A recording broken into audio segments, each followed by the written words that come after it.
Hi friends, പുതിയൊരു വീഡിയോയിലേക്ക് സ്വാഗതം. ഹാംഫുള്ളായ കെമിക്കൽസ് ഒന്നും തന്നെ ഇല്ലാതെ നമ്മുടെ വീട്ടുമുറ്റത്ത് പുല്ലുണക്കാനുള്ള കിടിലൻ ടിപ്സാണ് കേട്ടോ ഇന്നത്തെ വീഡിയോയിലുള്ളത്. ഒരൊറ്റ ദിവസം കൊണ്ട് തന്നെ വീട്ടുമുറ്റത്തെ പുല്ല് കംപ്ലീറ്റ് ഉണക്കുന്ന ലൈവ് റിസൾട്ടാണ് ഞാനിവിടെ കാണിക്കുന്നത്. അതുകൊണ്ട് വീഡിയോ സ്കിപ്പ് ചെയ്യാതെ എല്ലാവരും മുഴുവനായിട്ട് കാണണേ. പുല്ലുണക്കാനായിട്ട് സാധാരണയായി എല്ലാവരും ഉപയോഗിക്കുന്നത് സോപ്പും വിനാഗിരിയും ഒക്കെയാണ്. സോപ്പോ വിനാഗിരിയോ ഒന്നും തന്നെ വേണ്ട കേട്ടോ നമുക്കിതിനായിട്ട്. ഇതൊക്കെ സ്ഥിരമായിട്ട് പ്രയോഗിക്കുന്നത് നമ്മുടെ പ്രകൃതിക്ക് തന്നെ ദോഷകരമാണ്. ദോഷകരമായ കെമിക്കൽസ് ഒന്നും തന്നെ ഇല്ലാതെ നമ്മുടെ വീട്ടുമുറ്റത്ത് പുല്ലുണക്കാനുള്ള 3 ടിപ്സാണ് കേട്ടോ ഞാൻ ഈ വീഡിയോയിൽ കാണിക്കുന്നത്. വളരെ ചിലവ് കുറഞ്ഞതും എന്നാൽ എല്ലാവർക്കും തന്നെ ചെയ്യാൻ പറ്റുന്നതുമായ ടിപ്സാണിതൊക്കെ. പിന്നെ പുല്ലുണക്കാൻ മാത്രമല്ല കേട്ടോ, നമ്മുടെ പരിസരത്തുള്ള കൊതുക്, ഉറുമ്പ്, ഒച്ച് എന്നിവയെ കൂടി തുരത്തി ഓടിക്കാനുള്ള നല്ലൊരു ടിപ്സാണിത്. അപ്പോൾ വീട്ടുമുറ്റത്ത് പുല്ലുണക്കാനുള്ള നമ്മുടെ ഫസ്റ്റ് ടിപ്പ് എന്താണെന്ന് നോക്കാം. ഫസ്റ്റ് ടിപ്പ് ചെയ്യാനായിട്ട് ഞാനിവിടെ എടുത്തിട്ടുള്ളത് ബ്ലീച്ചിങ് പൗഡറാണ്. ബ്ലീച്ചിങ് പൗഡർ നമുക്ക് എല്ലാ മെഡിക്കൽ സ്റ്റോറിൽ നിന്നും വാങ്ങാൻ കിട്ടും. ടിപ്പ് ചെയ്യാനായിട്ട് ഞാനിവിടെ 2 വലിയ സ്പൂൺ ബ്ലീച്ചിങ് പൗഡർ ഒരു പാത്രത്തിലേക്ക് എടുക്കുന്നുണ്ട്. പിന്നെ ഇതിനായിട്ട് പ്ലാസ്റ്റിക്കിൻ്റെ പാത്രങ്ങൾ തന്നെ എടുക്കാൻ ശ്രദ്ധിക്കണേ. മെറ്റൽ പാത്രങ്ങളൊക്കെ എടുത്തു കഴിഞ്ഞാൽ അത് കേടുവരാനുള്ള ചാൻസ് ഉണ്ട്. ഇതിലേക്ക് ഒരു 1/4 കപ്പ് വെള്ളം ഒഴിച്ച് നന്നായിട്ടൊന്ന് ഇളക്കി മിക്സാക്കി എടുക്കാം. ഇതിൽ ചെറിയ കട്ടകളൊക്കെ ഉണ്ടാവും, അതൊക്കെ നന്നായിട്ടൊന്ന് ഉടച്ചെടുക്കണം. ഒരു സ്പൂണ് വെച്ച് കട്ടകളൊക്കെ നന്നായിട്ടൊന്ന് ഉടച്ചതിന് ശേഷം ഇതിലേക്ക് 1/2 ലിറ്റർ വെള്ളം ഒഴിച്ച് നന്നായിട്ടൊന്ന് ഇളക്കിയെടുക്കാം.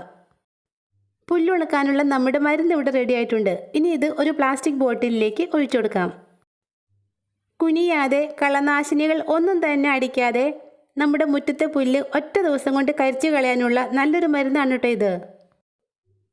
ബ്ലീച്ചിങ് പൗഡറിൻ്റെയും വെള്ളത്തിൻ്റെയും അളവ് കൂട്ടിയെടുത്ത് നിങ്ങൾക്ക് ആവശ്യമുള്ളത് ഉണ്ടാക്കാം കേട്ടോ. ഞാനിവിടെ കുറച്ചേ ഉണ്ടാക്കുന്നുള്ളൂ. പിന്നെ നമ്മുടെ ഈ മരുന്ന് സ്പ്രേ ബോട്ടിലിലേക്കൊന്നും ഒഴിച്ചു കൊടുക്കണ്ട കേട്ടോ. സ്പ്രേ ബോട്ടിലിൻ്റെ ട്യൂബിലേക്ക് ഇതിൻ്റെ പൊടി അടിഞ്ഞുകൂടി അത് കേടായി പോകും. ഇതുപോലൊരു പ്ലാസ്റ്റിക് ബോട്ടിലിലേക്ക് ഒഴിച്ചതിന് ശേഷം അതിൻ്റെ ക്യാപ്പിൽ വലിയ ഹോൾസ് ഇട്ട് കൊടുത്താൽ മതി. നമ്മുടെ മരുന്ന് ഇവിടെ കുപ്പിയിലാക്കി എടുത്തിട്ടുണ്ട്. ഇനി ഇതൊന്ന് സ്പ്രേ ചെയ്ത് കൊടുക്കാം. ദാ ഇതുപോലുള്ള പടർപ്പൻ പുല്ലാണ് ഇവിടെ നിറയെ. ഇത് എത്ര പറിച്ചാലും തീരില്ല.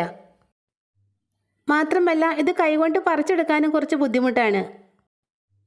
ഇങ്ങനെയുള്ള പിഴുതെടുക്കാൻ പറ്റാത്ത പുല്ലുകളൊക്കെ നശിപ്പിക്കാനുള്ള നല്ലൊരു ടിപ്പാണിത്. നല്ല വെയിലുള്ള സമയത്താണ് നമ്മുടെ മരുന്നൊക്കെ പ്രയോഗിക്കേണ്ടത്. രാവിലെ നല്ല വെയിലുള്ള സമയത്ത് ഇത് നമ്മുടെ മുറ്റത്ത് സ്പ്രേ ചെയ്ത് കൊടുക്കാം. ഇപ്പോൾ എല്ലായിടത്തുള്ള വലിയൊരു ശല്യമാണ് ആഫ്രിക്കൻ ഒച്ചുകൾ. ഈ ഒച്ചുകളെ നശിപ്പിക്കാൻ നല്ലൊരു മരുന്നാണ് കേട്ടോ നമ്മുടെ ഈ ബ്ലീച്ചിങ് പൗഡർ സൊല്യൂഷൻ. അതുപോലെ തന്നെ ഇതൊന്നും തളിച്ചു കൊടുത്താൽ കൊതുക്, പാമ്പ്, എലി ഇതൊന്നും ആ ഭാഗത്തേക്ക് വരില്ല. ഇതിന് അത്രയ്ക്ക് സ്മെല്ലാണുള്ളത്. നല്ല വെയിലുള്ള സമയത്ത് രാവിലെയാണ് കേട്ടോ ഞാനിത് സ്പ്രേ ചെയ്ത് കൊടുത്തത്. വൈകുന്നേരം ആയപ്പോഴേക്കും ഇതാ കണ്ടോ, പുല്ലുകളെല്ലാം തന്നെ ഉണങ്ങിയിട്ടുണ്ട്. അവിടെ ഇവിടെ കുറച്ച് പുല്ലുകൾ മാത്രമാണ് ഉണങ്ങാത്തതായിട്ടുള്ളത്. ബ്ലീച്ചിങ് പൗഡർ വെച്ച് ഇത്ര പെട്ടെന്ന് പുല്ല് ഉണക്കുന്നത് എങ്ങനെയാണെന്ന് പറഞ്ഞു തരാം. ഇലകളിൽ വീഴുന്ന ബ്ലീച്ചിങ് പൗഡർ ഇലകളിലെ ക്ലോറോഫില്ലിനെ നശിപ്പിക്കുന്നു. ഇലകളിലെ പച്ച നിറമൊക്കെ പോവുകയും ഇലകൾ പെട്ടെന്ന് വാടിക്കരിയുകയും അങ്ങനെ ചെടി ചൂടോടെ തന്നെ വാടി ഉണങ്ങിപ്പോവുകയും ചെയ്യും. പിന്നെ നല്ല വെയിലുള്ള സമയമാണെങ്കിൽ മാത്രമാണ് നമുക്കിതുപോലെ ഒറ്റ ദിവസം കൊണ്ട് ചെടി കരിച്ചു കളയാൻ പറ്റുകയുള്ളൂ. ഒരല്പം ബ്ലീച്ചിങ് പൗഡർ കൊണ്ട് നമ്മുടെ വീട്ടുമുറ്റത്ത് പുല്ലുണക്കാനുള്ള നല്ലൊരു ടിപ്പാണ് കേട്ടോ ഇത്. മുറ്റത്ത് പുല്ലുണക്കാനുള്ള നമ്മുടെ സെക്കൻഡ് ടിപ്പ് എന്താണെന്ന് നോക്കാം. ഇതിനായിട്ട് ഞാനിവിടെ എടുത്തിട്ടുള്ളത് കല്ലുപ്പാണ് കേട്ടോ. 1/4 കിലോ ഉപ്പ് ഞാനൊരു പാത്രത്തിലേക്ക് എടുത്തിട്ടുണ്ട്. ഇനി ഇതിലേക്ക് 1 ലിറ്റർ വെള്ളം ഒഴിച്ചു കൊടുക്കാം. ഈ വെള്ളത്തിൽ നമ്മുടെ ഉപ്പ് നന്നായിട്ടൊന്ന് അലിയിച്ചെടുക്കണം. മുറ്റത്തെ പുല്ലുണക്കാനായിട്ട് എല്ലാവർക്കും ചെയ്യാൻ പറ്റുന്നതും വളരെ ചെലവ് കുറഞ്ഞതുമായ ഒരു മാർഗമാണിത്. രാത്രിയിൽ ഉപ്പിലേക്ക് ഇങ്ങനെ വെള്ളം ഒഴിച്ച് വെക്കുകയാണെങ്കിൽ രാവിലെ ആകുമ്പോഴേക്കും ഉപ്പ് നന്നായിട്ട് അലിഞ്ഞു കിട്ടും.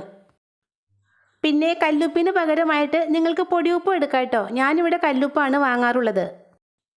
രാത്രിയിൽ ഞാനിവിടെ ഉപ്പിലേക്ക് വെള്ളം ഒഴിച്ച് വെച്ചതാണ്. രാവിലെ ആയപ്പോഴേക്കും ഉപ്പ് നന്നായിട്ട് അലിഞ്ഞു കിട്ടിയിട്ടുണ്ട്. ഇതാ ഇതുപോലൊരു പ്ലാസ്റ്റിക് ബോട്ടിലിലേക്കാണ് കേട്ടോ ഞാനിവിടെ ഉപ്പ് ലൈനി ഒഴിച്ചു കൊടുക്കുന്നത്. ഉപ്പ് വെള്ളം ഒഴിക്കുന്നതിന് മുമ്പ് നമുക്കിതിലേക്ക് ഒരു ഐറ്റം കൂടി ചേർത്ത് കൊടുക്കണം. ടോയ്ലറ്റ് ക്ലീനറായ ഹാർപ്പിക്കാണ് കേട്ടോ ഞാനിവിടെ എടുത്തിട്ടുള്ളത്. 1 സ്പൂൺ അളവിൽ ഹാർപ്പിക്ക് നമുക്ക് ഈ കുപ്പിയിലേക്ക് ഒഴിച്ചു കൊടുക്കാം. ഹാർപ്പിക്ക് ഒഴിച്ചതിന് ശേഷം നമ്മുടെ ഉപ്പ് ലൈന് കൂടി കുപ്പിയിലേക്ക് ഒഴിച്ചു കൊടുക്കാം. പിന്നെ നമ്മുടെ ടിപ്പ് ചെയ്യാനായിട്ട് വെറും 1 സ്പൂൺ ഹാർപ്പിക്ക് മാത്രമാണ് കേട്ടോ എടുത്തിട്ടുള്ളത്. കൂടുതൽ കെമിക്കൽസ് ഒന്നും നമുക്കിവിടെ ആവശ്യമില്ല. ബോട്ടിലൊന്ന് അടച്ചതിന് ശേഷം നമുക്കിത് മുറ്റത്ത് സ്പ്രേ ചെയ്യാം. എൻ്റെ കോഴിക്കൂടിൻ്റെ താഴ്ഭാഗമാണ് കേട്ടോ ഞാനിവിടെ കാണിക്കുന്നത്. നല്ല പടർപ്പൻ പുല്ല് തഴച്ച് വളർന്നു നിൽക്കുന്നത് കണ്ടോ? ഇതിലേക്കാണ് നമ്മുടെ മരുന്ന് സ്പ്രേ ചെയ്ത് കൊടുക്കുന്നത്. ഇങ്ങനെ പുല്ലൊക്കെ കളഞ്ഞ് ക്ലീൻ ചെയ്യാൻ ബുദ്ധിമുട്ടുള്ള സ്ഥലത്തൊക്കെ ഞാൻ ഈ ടിപ്പാണ് ചെയ്യാറുള്ളത്. എല്ലായിടത്തും നന്നായിട്ടൊന്ന് സ്പ്രേ ചെയ്ത് കൊടുക്കാം. ആദ്യം പറഞ്ഞതുപോലെ തന്നെ നല്ല വെയിലുള്ള സമയത്ത് വേണം ഇങ്ങനെ ചെയ്യാൻ. എങ്കിൽ മാത്രമേ പുല്ല് ഒറ്റ ദിവസം കൊണ്ട് ഉണങ്ങി കിട്ടുകയുള്ളൂ. രാവിലെയാണ് ഞാനിവിടെ പുല്ലിലേക്ക് മരുന്ന് സ്പ്രേ ചെയ്ത് കൊടുത്തത്. വൈകുന്നേരം ആയപ്പോഴേക്കും പുല്ലിൻ്റെ ഒരവസ്ഥ കണ്ടോ? മഴ പെയ്യാതിരിക്കുകയാണെങ്കിൽ 2 ദിവസം കൊണ്ട് ഇതിൻ്റെ വേര് വരെ കരിഞ്ഞു പോയിക്കൊള്ളും. ഈ ടിപ്പിൽ ചെടി ഉണങ്ങുന്നത് എങ്ങനെയാണെന്ന് വെച്ചാൽ ഉപ്പ് ചെടിയിലെ വെള്ളത്തെ പെട്ടെന്ന് തന്നെ വലിച്ചെടുക്കും. അങ്ങനെ ചെടി വാടി കരിഞ്ഞ് ഉണങ്ങിപ്പോകും.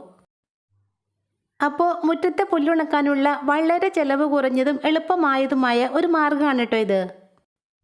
ഈ ടിപ്പ് നിങ്ങൾക്ക് യൂസ്ഫുള്ളായി തോന്നുവാണെങ്കിൽ തീർച്ചയായിട്ടും ഒന്ന് ചെയ്തു നോക്കണേ. ഇനിയിപ്പോൾ ബ്ലീച്ചിങ് പൗഡറും ഉപ്പും ഒക്കെ വാങ്ങാനും അതൊക്കെ കലക്കി തളിക്കാനും ഒക്കെ മടിയുള്ളവർക്ക് വേണ്ടിയുള്ളതാണ് നമ്മുടെ അടുത്ത ടിപ്പ്. ഈ ടിപ്പ് ചെയ്യാനായിട്ട് നമുക്ക് ആകെ വേണ്ടത് കുറച്ച് പ്ലാസ്റ്റിക് ഷീറ്റുകൾ മാത്രമാണ് കേട്ടോ. പ്ലാസ്റ്റിക് ചാക്ക് മുറിച്ചെടുത്തതോ അല്ലെങ്കിൽ പഴയ പ്ലാസ്റ്റിക് ഷീറ്റുകളോ അങ്ങനെ എന്തെങ്കിലും എടുത്താൽ മതി. വളരെ സിമ്പിളാണ് കേട്ടോ ഈ ടിപ്പ്. പുല്ലുള്ള സ്ഥലത്ത് പുല്ലിന് മുകളിലൂടെ ഈ ഷീറ്റ് ഒന്ന് ഇതുപോലെ വിരിച്ചിട്ടങ്ങ് കൊടുത്താൽ മതി. ഹാർപ്പിക്കും ഉപ്പും ഒക്കെ മുറ്റത്ത് പ്രയോഗിക്കുന്നത് ചിലർക്കൊക്കെ ഇഷ്ടമായിരിക്കില്ല. അങ്ങനെയുള്ളവർക്ക് ചെയ്യാൻ പറ്റിയ നല്ലൊരു ടിപ്പാണ് കേട്ടോ ഇത്. പിന്നെ നമ്മുടെ ആദ്യത്തെ ടിപ്സ് പോലെ പെട്ടെന്നൊന്നും ഈ പുല്ല് ഉണങ്ങി കിട്ടില്ല കേട്ടോ. ഒരാഴ്ചയൊക്കെ പിടിക്കും ഇതൊന്നും ഉണങ്ങി കിട്ടാൻ. മരുന്നൊക്കെ കലക്കാനും തളിക്കാനും ഒക്കെ മടിയുള്ള സമയത്ത് ഞാൻ ചെയ്യുന്നൊരു ടിപ്പാണ് കേട്ടോ ഇത്. ഇതാ കണ്ടോ, ഒരാഴ്ച കൊണ്ട് പുല്ലിൻ്റെ വേര് വരെ ഇല്ലാതായിരിക്കുന്നത്. കുനിയാതെ മരുന്നടിക്കാതെ മുറ്റത്തെ പുല്ല് കരിച്ചു കളയാനുള്ള നല്ല ടിപ്സാണ് ഇതൊക്കെ. ചിലപ്പോഴൊക്കെ നമ്മുടെ കിച്ചൺ സിങ്കിൽ നിന്നും ടോയ്ലറ്റിൽ നിന്നുമൊക്കെ വല്ലാത്തൊരു ബാഡ് സ്മെല്ല് വരാറില്ലേ? എത്ര നന്നായിട്ട് ക്ലീൻ ആക്കിയിട്ടാലും ഓടയിൽ നിന്നുള്ളതുപോലെ ഒരു സ്മെല്ല് വരാറില്ലേ?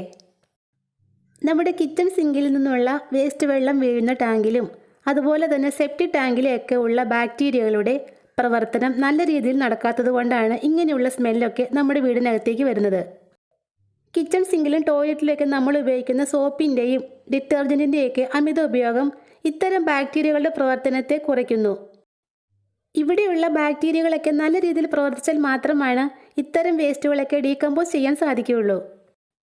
ബാക്ടീരിയകളുടെ പ്രവർത്തനം നല്ല രീതിയിൽ നടന്നില്ലെങ്കിൽ സെപ്റ്റിക് ടാങ്കും അതുപോലെ വേസ്റ്റ് ടാങ്കും ഒക്കെ പെട്ടെന്ന് തന്നെ നിറയും. അപ്പോൾ ഇങ്ങനൊരു അവസ്ഥ വരാതിരിക്കാനായിട്ട് നമുക്ക് ചെയ്യാൻ പറ്റുന്ന ഒരു നല്ല ടിപ്പാണ് കേട്ടോ ഞാനിവിടെ പറയുന്നത്. ഇതിനായിട്ട് നമുക്ക് വേണ്ടത് നല്ല പുളിച്ച കുറച്ച് തൈരാണ്.